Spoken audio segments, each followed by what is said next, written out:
കേരള കോൺഗ്രസ് പാർട്ടികളുടെ നേർക്കുനേർ പോരാട്ടം നടക്കുന്ന കോട്ടയത്തേക്കാണ് ഇന്ന് നമ്മൾ പോകുന്നത്. പിളർന്ന് വളർന്നത് ഏത് വിഭാഗമെന്നറിയാനുള്ള പോരാട്ടമാണ് 2024 കോട്ടയത്ത് നടക്കുന്നത്.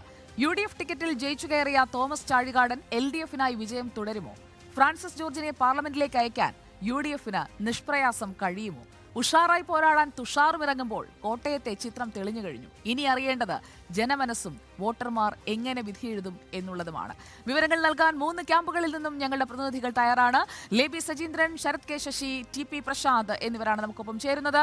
Good evening guys. കോട്ടയത്തിന്റെ മനസ്സെന്തെന്നറിയാനാണ് നിങ്ങൾ 3 പേരും 3 ക്യാമ്പുകളിൽ നിന്നുമായി അണിനിരക്കുന്നത്. TP പ്രശാന്ത്, ലേബി സജീന്ദ്രൻ, ശരത് കെ ശശി, ഞങ്ങളുടെ കരുത്തരായ 3 പോരാളികൾ തയ്യാറായിരിക്കുകയാണ്. ഇതേപോലെ കരുത്തരായ 3 പോരാളികളാണ് കോട്ടയത്ത് ഇറങ്ങുന്നത്. നമുക്കപ്പോൾ ആദ്യം UDF ക്യാമ്പിൽ നിന്ന് തുടങ്ങാം. ഫ്രാൻസിസ് ഫ്രം കോട്ടയം, ജോറാക്കുമോ ജോർജിന്റെ മകൻ എന്നുള്ളതാണ് അറിയേണ്ടത്.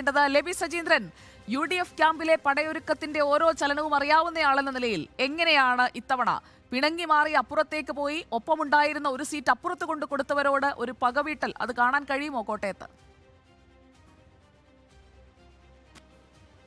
സുജയ, UDF പ്രതീക്ഷ അർപ്പിക്കുന്ന മണ്ഡലങ്ങളിൽ ഒന്നാണ് കോട്ടയം. ഇതിന് പ്രധാനമായും കാരണം നിലവിലുള്ള 7 അസംബ്ലി മണ്ഡലങ്ങളിൽ 5ലും UDF ആണ് വിജയിച്ചിട്ടുള്ളത്. 2 കോൺഗ്രസിന്, അതിൽ തിരുവഞ്ചൂരുണ്ട്, ചാണ്ടിയുമ്മനുണ്ട്. അതുപോലെ തന്നെ കേരള കോൺഗ്രസ് ജേക്കബിന് പിറവത്ത് അനൂപ് ജേക്കബ് ഉണ്ട്. കേരള കോൺഗ്രസ് ജോസഫ് ഗ്രൂപ്പിന് ഒരു മണ്ഡലമുണ്ട്, കടുത്തുരുത്തി, മോൻസ് ജോസഫ്. ഒപ്പം തന്നെ NCK പാലായിലുമുണ്ട്. ഈ 5 മണ്ഡലങ്ങൾ നോക്കിയിട്ടുണ്ടെങ്കിലും വളരെ വ്യക്തമായ ലീഡ്, ഇത് പാലായിലാണെങ്കിലും അതുപോലെ തന്നെ കോട്ടയത്താണെങ്കിലും വ്യക്തമായ ആധിപത്യം ഉണ്ട്. മാണി സി കാപ്പന് പാലായിൽ 16,000-ഓളം ഭൂരിപക്ഷമുണ്ട്. കോട്ടയത്ത് കൃത്യമായി ഭൂരിപക്ഷം 18,000-ഓളം ഉണ്ട്. പിറവത്തേക്ക് വരികയാണെങ്കിൽ പിറവത്ത് അനൂപ് ജേക്കബിന് 1,00,000-ലധികം ഭൂരിപക്ഷം 2021 തെരഞ്ഞെടുപ്പിലുണ്ട്. ഒപ്പം തന്നെ 9,000-ന്റെ ഭൂരിപക്ഷമാണ് 2021 ഉമ്മൻചാണ്ടിക്ക് ഉണ്ടായിരുന്നത് എങ്കിൽ ഉപതെരഞ്ഞെടുപ്പിൽ ആ 9,000-ൽ നിന്ന് 38,000-ലേക്ക് അദ്ദേഹത്തിന്റെ മകൻ ചാണ്ടിയുമ്മൻ അത് ഉയർത്തിയിട്ടുണ്ട്. ഇങ്ങനെ നോക്കുകയാണെങ്കിൽ മാർജിനിൽ വലിയ വ്യത്യാസമില്ലാത്തത് കടുത്തുരുത്തിയിലാണ്. അതായത് കേരള കോൺഗ്രസ് ജോസഫും കേരള കോൺഗ്രസ് എമ്മും നേർക്കുനേർ പോരാടിയ കടുത്തുരുത്തിയിൽ മാത്രമാണ് വലിയ മാർജിനില്ലാത്തത്. ബാക്കി ഭാഗങ്ങളിലെല്ലാം വ്യക്തമായ ആധിപത്യം UDF-നുണ്ട്. ഇതൊരു വിജയപ്രതീക്ഷയ്ക്ക് കാരണമാണ്. രണ്ടാമതൊന്ന്, കേരള കോൺഗ്രസ് മാണി ഗ്രൂപ്പ് വിട്ടുപോയതിനു ശേഷം നടന്ന തിരഞ്ഞെടുപ്പിലാണ് 2021 ഇത്തരത്തിൽ വ്യക്തമായ ആധിപത്യം ഈ 5 മണ്ഡലങ്ങളിൽ നേടാൻ UDF-ന് സാധിച്ചത്. അതുകൊണ്ട് തന്നെ UDF ക്യാമ്പ് കരുതുന്നത് അത്രത്തോളം UDF-നെ കേരള കോൺഗ്രസ് എം വിട്ടുപോകുന്നത് കോട്ടയത്ത് ബാധിക്കില്ല എന്നാണ്. അതിന് കാരണം കടുത്തുരുത്തിയിലും പാലായിലുമാണ് കേരള കോൺഗ്രസിന്റെ വ്യക്തമായൊരു സ്വാധീനമുള്ളത്. ബാക്കി മണ്ഡലങ്ങളിൽ അത്ര കണ്ടത് സ്വാധീനം ചെലുത്തുന്നില്ല. അതിന്റെ തെളിവാണ് ഈ ഭൂരിപക്ഷമെന്ന് UDF ക്യാമ്പ് ചൂണ്ടിക്കാട്ടുന്നു. അതുപോലെ തന്നെ മറ്റൊരു ഘടകം ഇതിൽ എടുത്തു പറയേണ്ടത് ജ്ഞാനായ വോട്ടുകൾ എങ്ങോട്ട് പോകുന്നു എന്നുള്ളതാണ്. ഇതിൽ ഒരു സ്ഥാനാർത്ഥി, LDF-ന്റെ സ്ഥാനാർത്ഥി ജ്ഞാനായ സമുദായക്കാരനാണ്. ഇതിൽ ഏറ്റുമാനൂർ മണ്ഡലത്തിലും അതുപോലെ തന്നെ കടുത്തുരുത്തി മണ്ഡലത്തിലുമാണ് ജ്ഞാനായ വോട്ടുകൾ നടക്കില്ല എന്ന് UDF ക്യാമ്പ് പ്രതീക്ഷിക്കുന്നുണ്ട്. ജ്ഞാനായ വോട്ടുകൾ അങ്ങനെ ധ്രുവീകരിച്ച് ലെഫ്റ്റിലേക്ക് പോകില്ല എന്നാണ് ഈ ഘട്ടത്തിലും വിലയിരുത്തുന്നത്. ആ ഒരു കാരണവും വിജയ പ്രതീക്ഷയായി കരുതുന്നു. പ്രതീക്ഷകൾ അത്രത്തോളം ലേബി സജീന്ദ്രൻ പ്രകടിപ്പിക്കുമ്പോൾ ഫ്രാൻസിസ് ജോർജിന് ഇതിനും അപ്പുറമായിരിക്കുമല്ലോ, അതുക്കും മേലെ ആയിരിക്കും പ്രതീക്ഷകൾ. നമുക്ക് ഫ്രാൻസിസ് ജോർജിന്റെ വാക്കുകളിലേക്ക് പോകാം. പൊതുവിൽ ഇവിടെ ഒരു പരാതി ഉള്ളത്, ഇവിടെ കാര്യമായി ഒരു ശ്രദ്ധ ഉണ്ടായിട്ടില്ല എന്നുള്ളതാണ്. ഞാനിപ്പോൾ വ്യക്തിപരമായിട്ടൊന്നും പറയാൻ ആഗ്രഹിക്കുന്നില്ല. ഇവിടെ ഒരു പോരായ്മ ആ കാര്യത്തിൽ ഉണ്ടായിട്ടുണ്ട് എന്ന് എല്ലാവരും പറയുന്നുണ്ട്. എല്ലാവരും പറയുന്നത് ഒരു മാറ്റം വേണം, ആ മാറ്റത്തിന് ഞങ്ങൾ UDF-നോടൊപ്പം ഉണ്ട് എന്നുള്ള ഒരു സന്ദേശമാണ് എല്ലാവരും പറയുന്നത്. വിരുദ്ധമായി ആരും തന്നെ ഈ നിമിഷം വരെ ഒന്നും പറഞ്ഞിട്ടില്ല.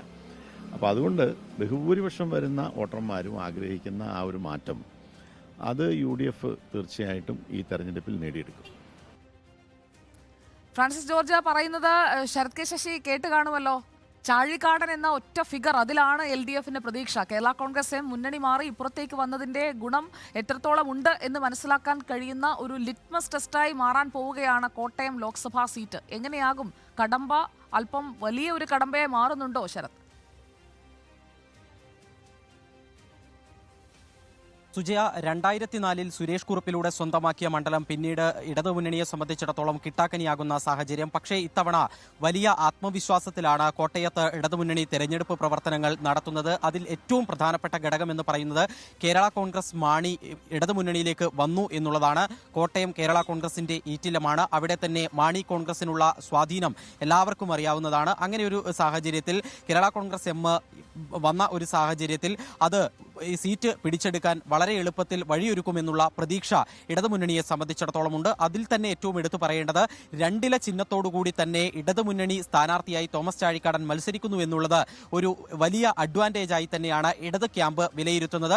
കൂടാതെ മറ്റൊരു പ്രധാനപ്പെട്ട അനുകൂല ഘടകമായി വിലയിരുത്തുന്നത് സിറ്റിംഗ് എം പിയായ തോമസ് ചാഴിക്കാടനുള്ള ഒരു വലിയ ക്ലീൻ ഇമേജാണ്. ഏറ്റവും കൂടുതൽ ഫണ്ട് വിനിയോഗിച്ച 20 എം പിമാരിൽ 1-ാം സ്ഥാനത്ത് തന്നെ ചാഴിക്കാടനുണ്ട്. അങ്ങനെ അദ്ദേഹത്തിന്റെ ഒരു വ്യക്തി എന്നുള്ള നിലയിൽ അദ്ദേഹത്തിനുള്ള ക്ലീൻ ഇമേജ് അതും വോട്ടായി മാറുമെന്നുള്ള പ്രതീക്ഷ ഇടതുമുന്നണിക്കുണ്ട്. കോട്ടയത്തെ സംബന്ധിച്ചിടത്തോളം ഏറ്റവും പ്രധാനപ്പെട്ട തെരഞ്ഞെടുപ്പ് വിഷയം ഒന്ന് റബ്ബറിന്റെ വില സംബന്ധിച്ചാണ്. റബ്ബറിന്റെ താങ്ങുവില 250 രൂപയായി ഉയർത്തണമെന്നുള്ള ആവശ്യം കാലങ്ങളായി ആ മണ്ഡലത്തിൽ നിന്ന് ഉയരുന്നതാണ്. ആ ആവശ്യം ഇപ്പോഴും നിറവേറ്റപ്പെട്ടിട്ടില്ല. പക്ഷേ അപ്പോൾ തന്നെയും കടുത്ത സാമ്പത്തിക പ്രതിസന്ധിക്കിടെ റബ്ബറിന്റെ താങ്ങുവില വർദ്ധിപ്പിക്കുന്നതിന് വേണ്ടി സംസ്ഥാന സർക്കാരിന് നടപടി സ്വീകരിക്കാനായി കിലോയ്ക്ക് 10 രൂപ വർദ്ധിപ്പിച്ചുകൊണ്ടുള്ള തീരുമാനം സർക്കാരിന്റെ ഭാഗത്തു നിന്ന് ബജറ്റിൽ പ്രഖ്യാപിച്ചു. ആ തീരുമാനം നടപ്പിലാക്കപ്പെടുകയും ചെയ്തു.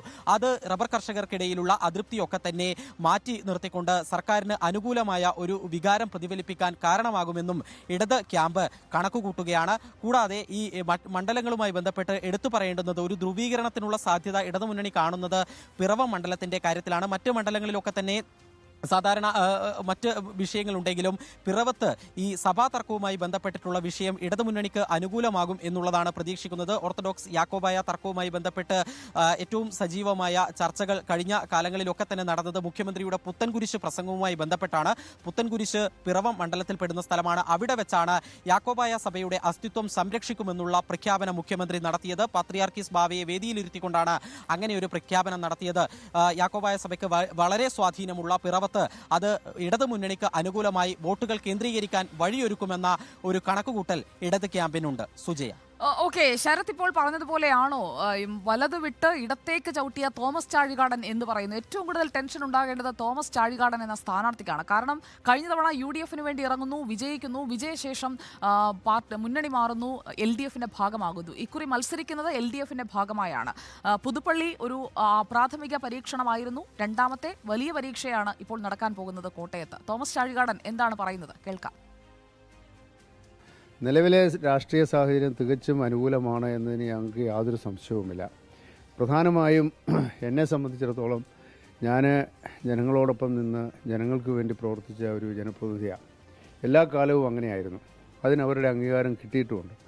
അതുതന്നെയാണ് ഈ തെരഞ്ഞെടുപ്പിലും ഞാൻ മുഖ്യമായി പറയുന്നത്.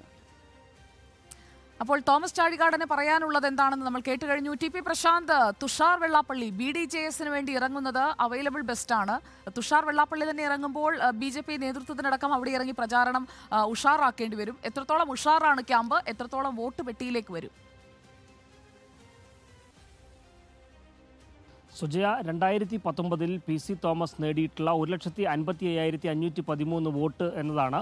ആ വോട്ട് തുഷാർ മറികടക്കുമോ എന്നുള്ളതാണ് ഏറ്റവും വലിയൊരു ചോദ്യം. NDAയുടെ സംസ്ഥാന കൺവീനർ കൂടിയായിട്ടുള്ള തുഷാർ BDJS സ്ഥാനാർത്ഥിയായി ഇവിടെ മത്സരിക്കുമ്പോൾ, NDA സ്ഥാനാർത്ഥിയായി മത്സരിക്കുമ്പോൾ പ്രധാനമായും ലക്ഷ്യം വെക്കുന്നത് പടിഞ്ഞാറൻ മേഖലകളിലുള്ള ചില വോട്ട് കേന്ദ്രങ്ങളാണ്. പ്രത്യേകിച്ച് വൈക്കത്ത് 2016 നിയമസഭാ തെരഞ്ഞെടുപ്പിൽ 30,000-ലധികം വോട്ടുകൾ നേടിയിരുന്നു BDJS. ഒപ്പം ഏറ്റുമാനൂർ മണ്ഡലത്തിൽ 27,000-ലധികം വോട്ടുകൾ നേടിയിരുന്നു.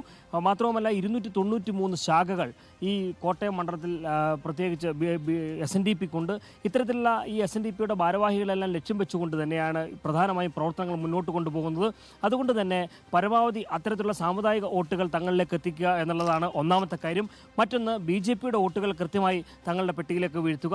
അങ്ങനെ വന്നു കഴിഞ്ഞാൽ വലിയൊരു നിലയിലേക്ക് ഒരു 2 ലക്ഷത്തെ വോട്ടിൻ്റെ മുകളിലേക്ക് അല്ലെങ്കിൽ 2 ലക്ഷത്തിലേക്ക് എങ്ങാനും പോകാൻ കഴിയുമെന്നുള്ളൊരു പ്രതീക്ഷ തുഷാറിനുണ്ട്. മാത്രമല്ല, തുഷാർ വെള്ളാപ്പള്ളി പിടിക്കുന്ന വോട്ടുകളെ ആശ്രയിച്ചാണ് ഇടതുപക്ഷ മുന്നണിയുടെയും അതുപോലെ തന്നെ ഐക്യമുന്നണിയുടെയും തെരഞ്ഞെടുപ്പിലെ പ്രതീക്ഷകൾ ഏത് തരത്തിലാണ് എന്നത് നിർണ്ണയിക്കുന്നത്. കാരണം തുഷാർ ഒരു നിർണായകമായിട്ടുള്ള ബിന്ദുവായി ഇവിടെ മാറുന്നു എന്നുള്ളതാണ് ഏറ്റവും വലിയ ഒരു പ്രത്യേകത.